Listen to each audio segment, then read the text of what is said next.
मित्रों, पेगासस के सॉफ्टवेयर के संबंध में विगत 2 दिनों से विपक्षी दलों के द्वारा देश के अंदर जिस प्रकार का वातावरण बनाने का प्रयास हो रहा है, यह विपक्ष के कुत्सित मंशा को उजागर करता है। जाकी रही भावना जैसी, प्रभु मूरति देखी तिन तैसी। कांग्रेस सरकार अपने समय में जिस प्रकार की हरकतें करती रही हैं, आज विपक्ष में रहकर के भी अपने उन्हीं मंसूबों के अनुरूप आगे बढ़ रही है।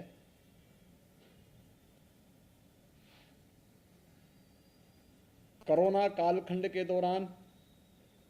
देश के अंदर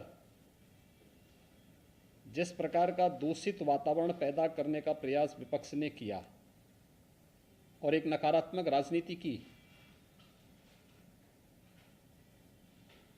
लोगों को संबल देने की बजाय जिस तरीके की अराजकता का वातावरण पैदा करने का कुत्सित प्रयास कांग्रेस और विपक्षी दलों के नेताओं ने सेकेंड वेव के दौरान किया था, दुर्भाग्य से जब एक साहसिक निर्णय देश के संसद सत्र को लेकर के किया जाता है और संसद सत्र प्रारंभ होने के ठीक एक दिन पहले इस प्रकार की एक सनसनीखेज चीजों को परोस करके समाज में एक विषाक्त वातावरण पैदा करने का जो कुत्सित प्रयास हो रहा है, राजनीति के घटते हुए गिरते हुए स्तर को प्रदर्शित करता है। विपक्ष पूरी तरह नकारात्मक भूमिका में के साथ में है और उन अंतर्राष्ट्रीय साजिशों का शिकार जाने अनजाने में हो रहा है, जो अंतर्राष्ट्रीय साजिश किसी न किसी रूप में भारत को अस्थिर करना चाहते हैं, भारत को किसी न किसी रूप में अस्त व्यस्त करना चाहते हैं। ये कोई पहली घटना नहीं है। याद करिए,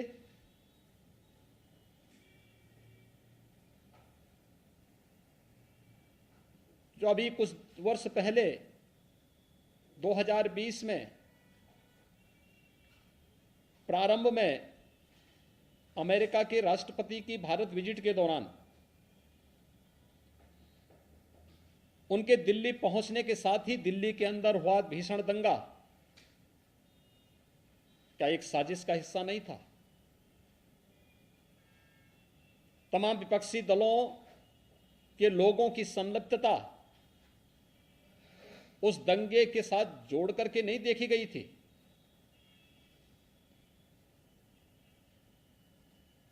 कोरोना कालखंड के दौरान देश के कोविड प्रबंधन को WHO और दुनिया के देश सराह रहे थे, लेकिन भारत के अंदर विपक्ष एक ऐसा माहौल बनाने का प्रयास कर रहा था जैसे कि सरकार इन सभी चीजों से अनभिज्ञ है और महामारी से लोग मर रहे हैं। अंतर्राष्ट्रीय स्तर पर भारत की छवि को खराब करने, भारत को अस्थिर करने के लिए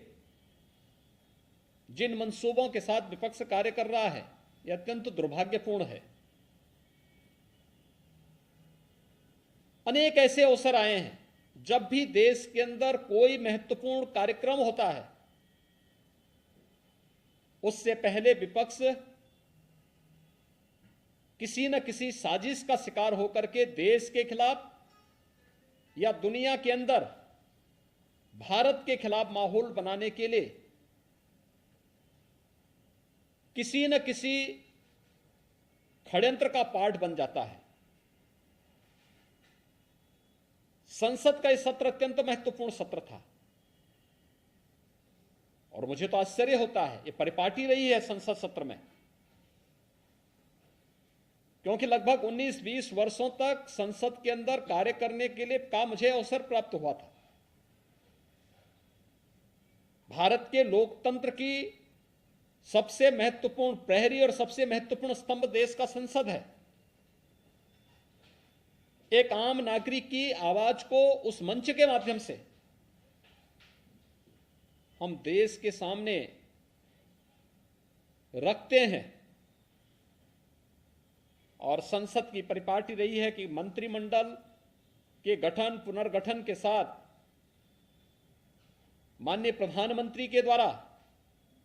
नए मंत्रियों का परिचय संसद से कराया जाता है, संसद सदस्यों से कराया जाता है। आपने देखा होगा मंत्रिमंडल के परिचय के कार्यक्रम में ग्रामीण पृष्ठभूमि से जुड़े हुए अनुसूचित जाति, जनजाति, पिछड़ी जाति और उन तबकों से जुड़े हुए मंत्री काफी बड़े पैमाने पर बने हैं, जिन्होंने देश की आजादी के बाद कभी भी नेतृत्व नहीं देखा था। आज जब उस तबके को नेतृत्व दिया गया, उन्हें आगे बढ़ने के लिए एक अवसर प्रधानमंत्री जी ने दिया और उन सभी माननीय मंत्रियों के परिचय संसद सत्र प्रारंभ होने के साथ ही संसद के अंदर होता। विपक्ष को यह रास नहीं आया। संसद एक मंच होता है अपनी बात को रखने का, लेकिन शोरगुल का शिकार हम संसद को बना लें, ये लोकतंत्र का गला घोंटने जैसा है। ये लोकतंत्र के साथ खिलवाड़ है और ये लगातार विपक्ष कर रहा है। आपने देखा होगा किसान आंदोलन के नाम पर किस तरीके से देश के खिलाफ साजिशें रची जाती हैं, कैसे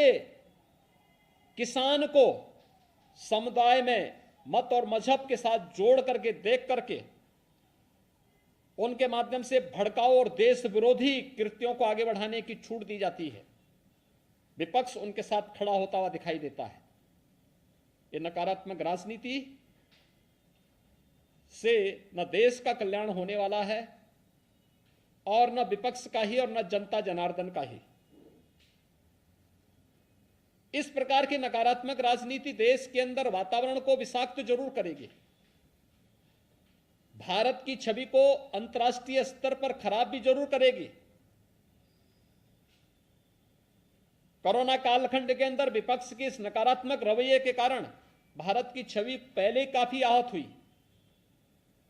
लेकिन अपनी नकारात्मकता से विपक्ष आज भी बाज नहीं आ रहा है। तथ्यहीन झूठे आरोप लगा लगा करके देश के एक यशस्वी नेतृत्व को बदनाम करना, भारत की छवि को, अपने देश की छवि को लगातार निरंतर धूमिल करना, ये विपक्ष के एजेंडे का हिस्सा बन चुका है। उनकी कुत्सित मंशाएं कभी पूरी नहीं होंगी। जनता जनार्दन समय आने पर उन्हें फिर से जवाब देगा, वैसे ही जवाब देगा जैसे 2019 के लोकसभा चुनाव के ठीक पहले राष्ट्रीय सुरक्षा से जुड़े हुए अहम मुद्दों पर, राफेल जैसे मुद्दों को ला करके उस समय विपक्ष ने देश का वातावरण खराब करने का प्रयास किया था। बाद में उनको मुंह की खानी पड़ी थी, न्यायालय में भी और जनता जनार्दन की अदालत में भी। इस बार फिर से संसद सत्र के इस महत्वपूर्ण मुद्दे पर, जहां पर गांव के लिए, गरीब के लिए, किसान के लिए, नौजवान के लिए, महिलाओं के लिए, समाज के विभिन्न तबकों के लिए चर्चा होती, कोरोना महामारी को लेकर के चर्चा होती, वैक्सीनेशन की